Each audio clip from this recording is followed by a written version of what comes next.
سورہ نمبر 18 سورہ کہف دیکھتے ہیں۔ سورہ کہف بڑی مشہور اور معروف صورت ہے۔ صرف اگر اتنا کہہ دوں کہ نبی اکرم صلی اللہ علیہ وسلم نے تاکید کی کہ جمعہ کو پڑھا کرو ایوری فرائیڈے، تو میں سمجھتا ہوں اتنا ہی ہمارے لیے کافی تھا، بٹ اس کے کئی فضائل آتے ہیں الحمدللہ۔ سورہ نمبر 18 سورہ کہف کی جو فضیلت آتی ہے وہ یہ ہے، جو شخص اس کی ابتدائی 10 آیتوں کو حفظ کر لیں گا اور تلاوت کریں گا، دجال کے فتنے سے محفوظ رہیں گا، دجال کے فتنے سے محفوظ رہیں گا۔ اور سورۃ الکہف کی ابتدا میں نوجوانوں کا واقعہ آتا ہے جو اپنے وقت کے بادشاہ کی فتنے سے محفوظ رہے، جس نے اپنے آپ کو معبود رب گاڈ ڈکلیئر کر دیا تھا۔ پورا واقعہ ہے نا، اصحاب کہف، دا پیپل آف دا کیو، غار والے لوگ ہیں نا، پورا واقعہ ہے، اسی سے لفظ سورت کا نام بھی کہف آتا ہے۔ سورہ نمبر 18 جو اس کی 10 آیتوں کا حفظ کر لیں گا اور اس کی تلاوت کریں گا، فتنہ دجال سے بچ جائیں گا۔ اور آپ کو پتہ ہے فتنہ دجال کیا ہے؟ فتنہ دجال وہ فتنہ ہے جس کے تعلق سے حدیث میں آتا ہے کہ آدم علیہ الصلوۃ والسلام اور نوح علیہ الصلوۃ والسلام نے اپنی قوم کو اس سے ڈرایا، حالانکہ ان کے زمانے میں آنے والا نہیں تھا، وہ آخری نبی کے آئے تک نہیں آنے والا تھا، ہے نا، اور آخری نبی کے دور میں بھی نہیں آنے والا تھا، ان کے امتیوں میں آنے والا تھا، اور وہ بھی ہر امتی پہ نہیں آنے والا تھا، جو زمانے کے آخر وقت میں رہیں گے، جو ایمان کے اعتبار سے بڑے کمزور ہوں گے، تو ان میں جو مضبوط ہوں گے وہ بچ جائیں گے، صرف ٹیسٹ ہوگا ایک طرح سے، امتحان۔ تو فتنہ دجال کا فتنہ وہ فتنہ ہے کہ آدم علیہ السلام، نوح علیہ السلام نے، اور حدیث میں آتا ہر نبی نے اپنی قوم کو اس سے ڈرایا ہے۔ اور جب اللہ کے رسول صلی اللہ علیہ وسلم نے علامت قیامت بیان کی نا، حدیث میں آتا، راوی کہتے ہیں فجر کی نماز کے بعد نبی اکرم صلی اللہ علیہ وسلم نے کہا کہ میں تم سے نہ کہتا تھا دجال کے بارے میں، تمیمہ داری جو کرسچن تھے، عیسائی تھے، وہ آج میرے پاس پہنچے 1 مہینے کے سفر کے بعد، اور انہوں نے مجھ سے ایک واقعہ بیان کیا، چونکہ وہ ایمان بھی لائے ہیں اس چیز کو دیکھنے کے بعد، اسلام قبول کر لیا ہے، اور انہوں نے دجال سے ملاقات کی ہے، میں نہ کہتا تھا تم سے۔ اور اس کے بعد نبی اکرم صلی اللہ علیہ وسلم سناتے گئے، راوی کہتے ہیں ظہر کا وقت آ گیا، ہم نے ظہر کی نماز پڑھی، پھر علامت قیامت اب بتاتے گئے، عصر کا وقت آ گیا، ہم نے عصر کی نماز پڑھی، پھر علامت قیامت بتاتے گئے، اور صحابہ کہتے ہیں جب پوری علامتیں آپ نے ہم کو دن بھر میں بتا دی تو ہم اتنے خوف زدہ ہو گئے کہ کسی جھاڑی کے پاس سے جاتے ڈر لگنا شروع ہو، کسی جھاڑ کے پاس سے ڈر لگتا تھا کہ دجال نکل کے آنا جائے، اللہ اتنا ڈرا، دجال اتنی خطرناک چیز، اور اس سے سیفٹی کے لیے صرف 10 آیتیں یاد کرنا ہے، 10 جملے، 10 سینٹنسز یاد کر لو، محفوظ۔ اب آپ بولیں گے 10 جملوں سے کیسا محفوظ ہو سکتا ہے انسان؟ ہو سکتا ہے 10 جملے کے معنی اور مفاہیم۔ ابھی تو میں کہہ رہا ہوں نا، قیامت تک قرآن اپنے عجیب و غریب معجزے دکھاتا رہیں گا۔ قرآن دیکھیے، ہر نبی کو اللہ نے قوم کے پاس بھیجا، قوم ایمان بغیر معجزے کے نہیں لائی، میریکل کے، تو اللہ تعالیٰ نے اب چونکہ نبی نہیں بھیجیں گا تو ایک ایسا معجزہ میریکل قرآن بھیج دیا ہے جو ہر دور میں اپنے آپ کو معجزہ ثابت کر کے رہیں گا، ہر ایج میں ثابت کریں گا۔ نبی اکرم صلی اللہ علیہ وسلم کے زمانے میں عربی اور لغت کا ایج تھا، شاعری کا ایج تھا، قرآن نے ثابت کیا۔ اس کے بعد کے زمانوں میں فلسفوں کو لوگوں نے آگے کیا، قرآن نے ثابت کیا۔ آج سائنس اور ٹیکنالوجی قرآن ثابت کرتا ہے، کل کوئی اور دور ہوگا قرآن وہاں بھی اپنے آپ کو ثابت۔ تو اس کی 10 آیتیں سورۃ الکہف کی، صحیح مسلم کی روایت ہے، ابو درداء رضی اللہ عنہ فرماتے اور کہتے ہیں رسول اکرم صلی اللہ علیہ وسلم فرمایا، جس نے سورہ کہف کی پہلی 10 آیتیں یاد کر لی وہ فتنہ دجال سے محفوظ کر لیا گیا۔ یاد کرو، سمجھو اس کو، اس کے معنی مفہوم پہ غور کرو، فتنہ دجال سے انشاءاللہ ہم بچ جائیں گے، ٹھیک ہے۔ اسی طرح جو ہے سورہ کہف کی آخری 10 آیت تلاوت کرنے والا فتنہ دجال سے محفوظ رہیں گا۔ پہلی 10 آیتیں یاد کرنے والا، آخری 10 آیتیں تلاوت کرنے والا محفوظ رہیں گا۔ یاد بھی کر لے، یاد کرنا ہے تو مسئلہ نہیں۔ اور کچھ علماء لکھتے ہیں ہو سکتا ہے دونوں سے فائدہ، واللہ عالم، چونکہ طبرانی کی روایت میں الفاظ اس طرح سے، ابو سعید خدری رضی اللہ عنہ راوی وہ کہتے ہیں رسول اللہ صلی اللہ علیہ وسلم فرمایا، جس نے سورۃ الکہف کو اس طرح پڑھی جس طرح نازل ہوئی تو وہ اس کے لیے قیامت کے روز نور ہوں گی، مکہ سے لے کر جس جگہ وہ رہتا وہاں تک کے لیے نور، انڈیا سے وہاں پڑھے تو وہاں تک اتنا بڑا نور رہے گا، جس جگہ سے مکہ تک اتنا بڑا نور اس کے لیے ثابت ہوگا۔ اور جس نے سورہ کہف کی آخری 10 آیتیں پڑھی فتنہ دجال سے، اس سے کوئی نقصان نہیں پہنچے گا۔ تو 10 آیتیں یاد کر لی تو بھی بچ گیا، آخری 10 آیتیں پڑھ لی تو بھی بچ گیا، ٹھیک ہے۔ اور میں بھی ہو سکتا دونوں بھی اس کا معنی ہو کہ پہلی بھی پڑھ لے، 10 بھی بعد کی بھی پڑھ لے، انشاءاللہ انسان محفوظ ہے۔ اسی طرح جمعہ کی روز سورہ کہف کی تلاوت کرنے والے کے لیے 2 جمعوں کے درمیان ایک روشن نور ہوتا ہے، 2 جمعے کے درمیان روشن نور ہوتا ہے، یہ حاکم اور بیہقی کی روایت ہے، یاد رکھیں۔ اسی طرح جو ہے سورہ کہف کے بعد السلام علیکم، سورہ کہف جو ہے اس کو پڑھنے کی کیا فضیلت ہے؟ بھائی نے سوال کیا کہ سورہ کہف کی کیا فضیلت ہے۔ دیکھیے سورہ کہف کو اگر انسان جمعے کے دن پڑھے تو اس جمعہ سے لے کر اگلے جمعہ تک سورہ کہف ایک نور جیسا اس کے لیے رہتا ہے۔ دوسری فضیلت ہے سورہ کہف کی ابتدائی 10 آیتیں جو یاد کر لے وہ دجال کے فتنے سے محفوظ رہیں گا۔ تیسری ایک فضیلت ہے کہ جو سورہ کہف کی آخری 10 آیتوں کی تلاوت کرے انشاءاللہ وہ بھی دجال کے فتنے سے محفوظ رہیں گا، ٹھیک ہے۔ تو یہ سورۃ الکہف کی چند فضائل، اس کے علاوہ بھی آتے ہیں لیکن یہ چند فضائل۔ اس طرح ایک صحابی سورۃ الکہف ایک مرتبہ پڑھ رہے تھے، آسمان سے ایک روشنی نازل ہو رہی تھی، صحابی نے روک دی تلاوت، بعد میں آپ نے فرمایا کہ ایسا میں نے دیکھا تو کہا وہ سکینت تھی، اگر تم پڑھتے رہتے تو تم اس کو اترتا ہوا دیکھتے، مطلب فرشتے سکینت لے کر آتے ہیں۔ تو سورۃ الکہف کے بہرحال بڑے فضائل ہیں، تو آپ جمعہ کو کم از کم اس کو پڑھیں، ایک جمعہ پڑھنے سے دوسرے جمعہ تک یہ نور جیسا چمکتا ہے۔ دوسرا، اس کی 10 آیتوں کو یاد کر لے ابتدائی، یہ دجال کے فتنے سے محفوظ رہنے کی وجہ بنے گا۔ تیسرا، اس کی 10 آیتوں کو آخری تلاوت کریں، انشاءاللہ اس سے بھی دجال سے انسان محفوظ رہیں گا اور اس کے پڑھنے سے سکینت نازل ہوتی ہے۔ نبی اکرم صلی اللہ علیہ وسلم فرمایا، ابو سعید خدری رضی اللہ عنہ حدیث کے راوی فرماتے کہتے ہیں، جو کوئی جمعہ کے دن سورۃ الکہف کی تلاوت کرے تو اللہ تعالیٰ اس کے لیے 2 جمعہ کے درمیان جو ہے نور روشن کر دے گا۔ جو کوئی جمعہ کے دن سورۃ الکہف کی تلاوت کرے تو اللہ 2 جمعوں کے درمیان اس کے لیے نور کو روشن کر دیتا ہے۔ اور لائٹ، روشنی کبھی فائدہ مند چیز ہے، اس میں انسان کو دکھتا ہے، اور اندھیرا نقصان دہ اس لیے کہ اس میں آپ نہیں جانتے کیا آگے ہو سکتا۔ تو نور ہدایت آپ کے لیے کر دیتا ہے کہ 2 جمعہ کے بیچ میں یہ نور چمکتا رہتا ہے آپ کے لیے۔ کیا کرنا ہے اس دن؟ سورۃ الکہف کی تلاوت کرنا ہے پورے جمعہ میں۔ تو جمعہ کب چالو ہوتا ہے؟ جمعرات کی رات سے، تو وہاں سے لے کر تو دوسرے دن تک کبھی بھی کر سکتے، کوئی ضروری نہیں جمعے کی نماز سے پہلے، کوئی ضروری نہیں جمعے کی نماز کے بعد، کوئی ضروری نہیں جمعہ کے دن فجر کے بعد۔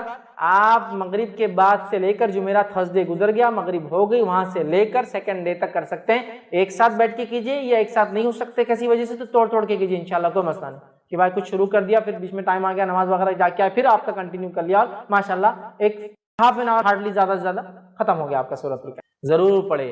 اور سورۃ الکہف جب سب سے افضل اور سب سے عظیم دن میں پڑھنے کا حکم دیا جا رہا ہے، تو میں آپ سے یہ کہوں گا سورۃ الکہف کی تفسیر پر بھی ذرا غور کرے کہ کیا وہ سندیش، کیا میسج اور کیا پیغام ہے سورت کے اندر کی سب سے عظیم اور سب سے افضل دن اس کو پڑھنے کا حکم دیا جا رہا ہے۔ جب آپ اس کو پڑھیں گے تو بہت ساری باتیں آپ کو پتہ چلیں گی۔ سورۃ الکہف کے اندر بہت سارے خزانے ہیں چھپے ہوئے، یاد رکھیے، جن کو آپ جب پڑھیں گے جمعہ کے اور سب سے افضل دن تو اس کو یاد رکھیں گے کہ یہ کیا ہے۔ اس کی پہلی 10 آیتوں کی صرف فضیلت یہ ہے اس سورۃ الکہف کی کہ جو اس کو تلاوت کرتا ہے کس سے محفوظ رہیں گا؟ دجال کے فتنے سے محفوظ رہیں گا۔ اور دجال کا فتنہ کیا ہے؟ صرف ایک روایت رکھتا ہوں اس تعلق سے کہ اللہ کے رسول صلی اللہ علیہ وسلم فرماتے ہیں، نوح علیہ السلام سے لے کر تمام انبیاءوں نے مجھ سے پہلے تک، مطلب آپ صلی اللہ علیہ وسلم پہلے تک دجال کے فتنے سے اپنی قوم کو ڈرایا ہے۔ نوح علیہ السلام پہلے رسول انسانی طرف بھیجے گئے، ان سے لے کر تمام انبیاءوں نے کس سے ڈرایا اپنی قوم کو؟ دجال سے۔ اور دجال کے فتنے سے بڑا کوئی فتنہ نہیں ہوا ہے، اس لیے تمام انبیاءوں نے ڈرایا ہے۔ اور صحابہ کو جب اللہ کے رسول صلی اللہ علیہ وسلم نے بات بیان کی، صحابہ کانپنے لگے اور ڈر گئے، کیونکہ وہ جانتے تھے آخری نبی کے بعد اس کا آنا تو طے ہے، لیکن ڈرانا پہلے نبی سے چاہیے۔ پہلے رسول ڈرا رہے ہیں اپنی قوم کو دجال کے فتنے سے، کتنا ڈینجرس فتنہ، اس سے بچنا پہلی 10 آیتوں کی فضیلت ہے۔ کچھ نہ کچھ تو پیغام ہے ان 10 آیتوں میں، کھولیے اس پیغام کو، جائیے اس کی تفسیر اور اس کی گہرائیوں میں، پھر پتہ چلے گا کیا اسٹرانگ میسج اللہ دے رہا ہے، کیا سگنلز پاس کیے جا رہے روز قیامت جو سب سے بڑا فتنہ آنے والا ہے اس سے بچنا ہے۔ تو یہ ہے میرے طرف سے پیغام اور ہدایت، دیکھو، ڈیکوڈ کرو اس کے پیغاموں کو، ان میسیجز کو دیکھو، اس کی تفصیلات میں جاؤ، اس کی تشریح میں جاؤ، اس کی گہرائیوں میں جاؤ، اور اپنے آپ کو اور اپنے آنے والی نسلوں کو دجال کے فتنے، وہ دجال جو عظیم آنے والا ہے سب سے بڑا، اس کے علاوہ چھوٹے موٹے دجال تو انشاءاللہ یوں نکل جائیں گے۔ سب سے بڑے فتنے کا اس کے اندر حل ہے 10 آیتوں میں، ایک روایت میں کہ پہلی 10 آخری 10 کی بھی الفاظ ہے، ایک حدیث کہ آخری 10 بھی دجال کے فتنے سے نجات۔ سمجھا؟ سورۃ الکہف پڑھیے، نوجوانوں کے واقعے سے چالو ہوتی ہے جو اپنے رب پر ایمان لائے اور پھر وہ اپنی جانوں کو بچانے ایک گفا میں چھپ گئے، رب العزت نے ان کو نشانی بنا، جب اٹھے پتہ نہیں کتنے 100 سال بعد، بادشاہ ختم ہو چکا تھا، لوگ ایمان لا چکے تھے، یہ ایمان لائے تھے، کوئی ایمان والا نہیں تھا۔ جب یہ اٹھے دینوں سے تو سب ایمان والے تھے، لوگوں نے پہچان لیا، کہا اچھا تم تو وہ تمہارے قصے مشہور تھے، لوگ بولتے تھے کچھ نوجوان چلے گئے وہ تم، پہچان لیا لوگ۔ پڑھیے سورت، اس دن خاص کیا ہوتا ہے جب یہ پڑھ لیتے ہیں آپ تو ایک جمعہ سے دوسرے جمعہ ایک نور آپ کے لیے روشن کر دیا جاتا ہے۔ یہ سورۃ الکہف کی فضیلت ہے، خاص طور سے جمعہ کے دن پڑھے جانے کے لیے، ٹھیک ہے۔ آئیے اب اس اوپر والی حدیث میں ایک جو نقطہ ہم کو اضافی ملا، اس سے پہلے کی حدیث میں بھی سیم تھا، آدم علیہ السلام پیدا کیے گئے، توبہ کیے، جنت میں ڈالے گئے، دنیا میں بھیجے گئے، انتقال ہوا اسی دن، یہ باتیں تو پتہ چل گئی ہم کو، لیکن ایک اضافی چیز تھی اس کے اندر، وہ یہ تھی اس میں ایک گھڑی آتی ہے، ایک ٹائم ہے جس میں مانگی گئی دعا اللہ رد نہیں کرتا سوائے حرام چیز نہ مانگی جائے۔ آئیے اس کے تعلق سے تھوڑی سی تفصیلات دیکھتے ہیں۔ ابو داؤد کی روایت ہے، نبی اکرم صلی اللہ علیہ وسلم فرمایا، کہا جمعہ کا دن 12 ساعت میں جو ہے 12 گھڑیاں اس کے اندر ہوتی ہے، 12 پارٹس جس کو بول لیجیے عام زبان میں، ٹھیک۔ تو اللہ کے رسول صلی اللہ علیہ وسلم فرماتے جمعہ کے دن میں 12 ساعت ہے، 12 گھڑیاں ہیں، 12 گھڑیاں ہیں یا 12 گھڑیوں کا ہوتا ہے۔ اس میں ایک گھڑی ایسی ہے کہ مسلمان اس گھڑی کو پا کر اللہ سے جو مانگتا ہے تو اللہ اسے ضرور دیتا ہے، لہٰذا اسے تم عصر کے بعد آخر گھڑی میں تلاش کرو۔